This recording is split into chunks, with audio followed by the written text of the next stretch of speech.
Nancy, and today I'm going to answer a few questions from Jean. And Jean asked, is cooking soup in the Vitamix different than cooking it on the stove?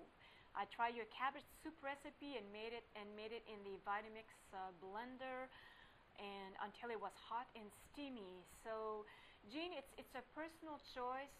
When you use the Vitamix, you have to blend your soup for at least 3 or 4 minutes. And personally, I've never done that. I mean, I use my blender for dressing, sauces, smoothies, blending my superfoods, blended soup. Hey, if it works for you, go for it. But also remember, I mentioned this in one of my teleclasses, and when I do my hot soups, especially in the winter time, is I add the kombu seaweed. And the reason why I add the kombu seaweed in the broth, in the soup, is to enhance the flavor. 1, 2 is to add more minerals into my soup. And you can't do this if you're gonna blend everything in the Vitamix. So, but again, it's a personal choice, and if it works for you, bottom line is it working for you? So it's all good. The second one is what is the difference between your Rejuvelac recipe and make it with wheat berries? Well, there's a huge difference. The Rejuvelac recipes that I recommend in the fat burning detox is you're using cabbage, which is more gentle to your digestive tract. It's more easy to digest. You add some good friendly bacteria. The Rejuvelac from the wheat berries, and by the way, if you're not familiar with wheat berries, the wheat berries is the berries that we use that I use or anybody else to grow wheatgrass. Okay, you just sprout them and then and then it grows into grass.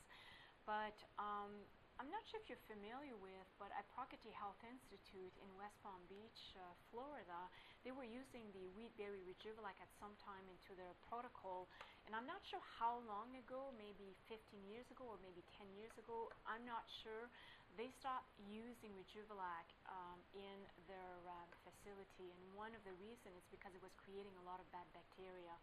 So they stopped using the Rejuvelac, and but I remember 17 years ago when I got into this, the cleansing program and the raw food. Anne Wigmore, she's the one who's actually start with the Rejuvelac.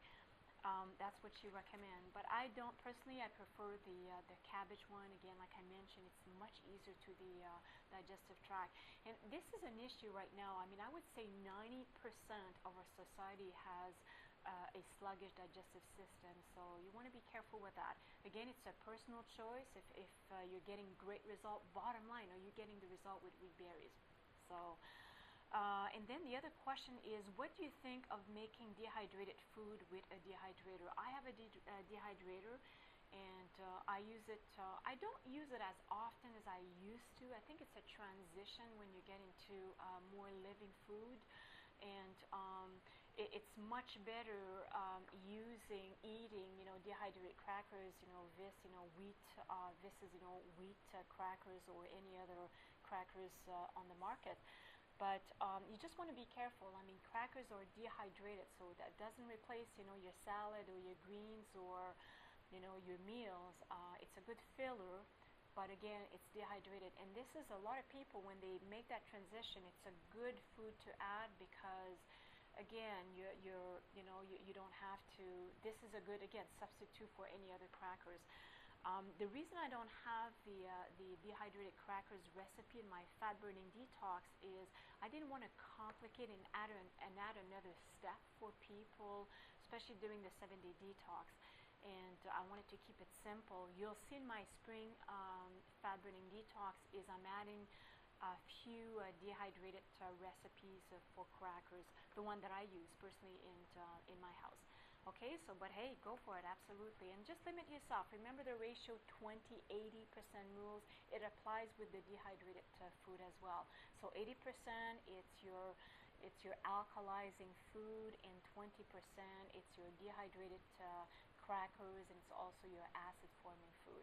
Okay, so I hope I answer your questions, and if you have any other questions, leave them in the form. So bye for now.